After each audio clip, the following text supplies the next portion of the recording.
Hello. Basically, today's video is going to be about how I revised for my Year 11 exams. And so, basically, in this video, I just want to cover everything that I used, all the revision techniques and tips and tricks on how to probably get the most from your studying, so work most effectively when studying. To begin with, I just want to talk about how I effectively used my own revision techniques and tricks help with my studying in Year 11 and probably some of Year 10 actually thinking about it, but mainly Year 11 though, because I didn't really I got to admit I didn't really care that much about Year 10, but when I got to Year 11 I really did. So these are some of the techniques and tricks that I used to at least help with my revision. I just want to say before anyone says anything, this might not work for everyone, so for like the 2% of people that doesn't work for, I am sorry, but it should essentially work for a lot of people that are watching the video now. So basically, when I was studying Year 11, I just wanted to try and maximise the effectiveness of like the revision, because what I used to do was I used to go over past papers, which you get told really to do in school. I used to go over that, and I'd go over other things like works and looking at that, and then looking at my book and stuff, but I just didn't feel like I was revising enough. And whenever like the teachers give you like revision sheets and stuff to do and revision work, I never felt like that was enough either, or it didn't really click with me in my head.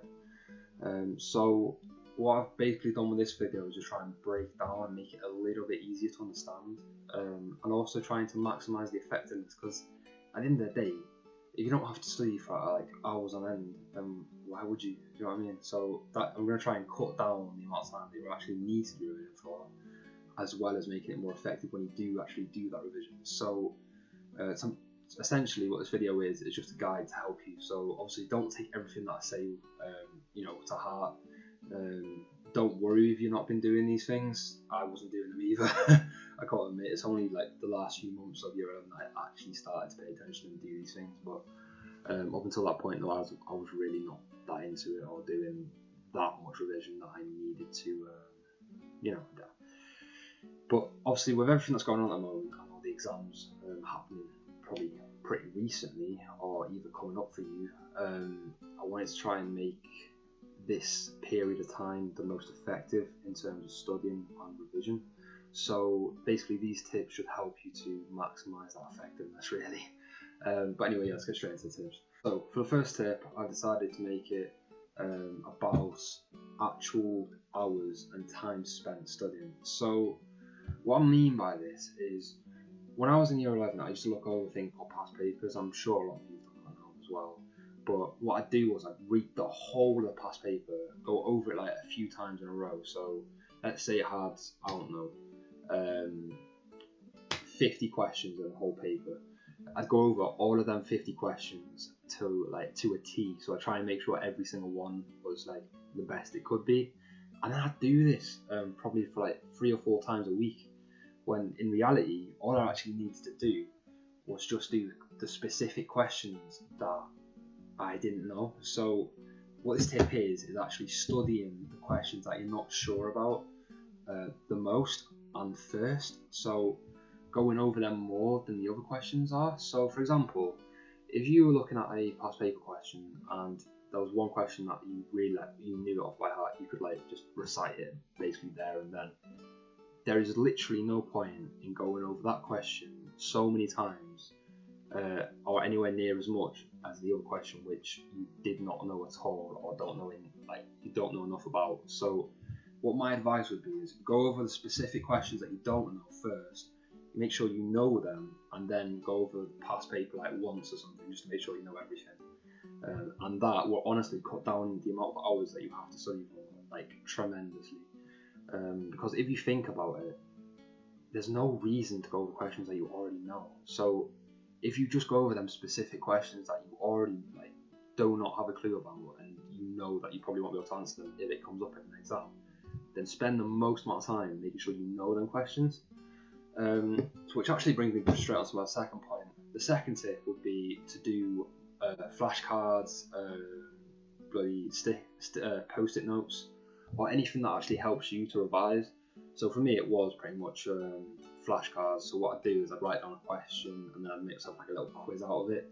And as weird as that sounds, it actually really helped, especially in my English, which I didn't know a lot about specific, like for example, like the literature in English, like the Of Mice and Men paper. I didn't know some of the key terms and stuff, and doing that honestly just refreshed it in my mind. It kept refresh. It was like a refresh button basically every time I did it. So every time I did it, I'd know more and more, and that honestly helps so much. But even if that's not for you, just go over like specific things. So go over maybe like short amounts of so just basically just revise questions rather than looking through holes of textbooks. Because I know like a lot of people do this, and I used to do it as well. I used to think you had to go over everything in the textbook and like know it to a T. You don't, honestly, you don't. Just pick out specific bits of knowledge, similar to the first tip. Pick out specific bits of knowledge that you don't know, and try and make your own questions out of that knowledge. So to test yourself, basically, just keep on testing yourself using whatever you need, basically, to make sure that it just goes in your head. Because at the end of the day, that's what it's about. It's just making sure you remember it on the day. So honestly, if you keep doing it and practicing it, then it's going to go in one way or another. It's going to go in whether you like it or not. So yeah, but anyway, on to the third one. So basically the third tier is going to be just try and maximise the help from other people as much as you can. So this is something I didn't really do pretty much late into my exams was when I started doing it. So maybe a week or 2 weeks before I really started, because I was like struggling. I was not mentally there, and I was also like not sure about certain things and certain subjects as much as I would have been if I'd just asked for that help in the first place. So my advice was not leave it to the last second.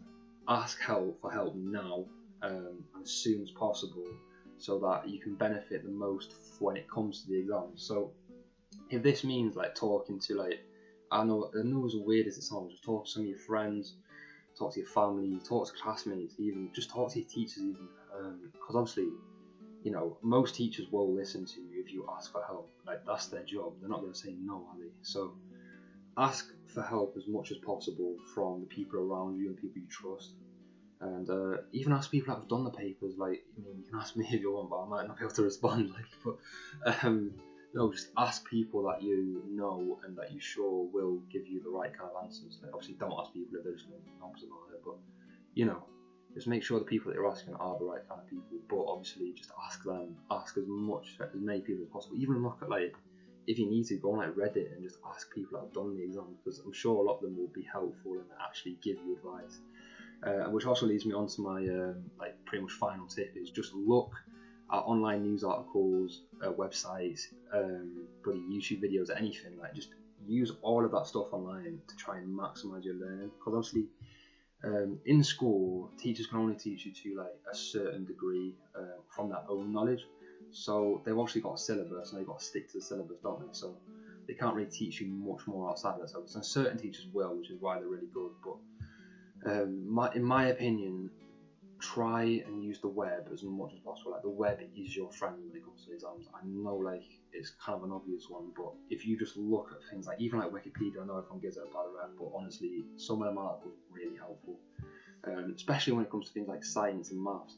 There's so many helpful YouTube videos out there which will just tell you pretty much everything you need to know in a much more simpler, like better way of you personally understanding it. And obviously, if you understand it yourself, that is the best kind of way to learn, because when you understand something, you know it, and then it'll just become easier and easier and easier to make that into an actual thing. So yeah, basically that is all my tips for today. Obviously, if you do want to see more of them, then like, you know, comment down below, give it a like, just give it a subscribe if you want me to see. Obviously, if you do enjoy it, like give me a like. Comment down below if you want, and obviously subscribe if you want to see more of that kind of content. It's obviously not something I usually post, and I'll probably be posting different kind of videos, but if you want to see more of these kind of videos, make sure to give me a comment and a like and subscribe. So without any further ado, I hope you enjoyed the video, and yeah, I'll see you guys in the next one. Peace.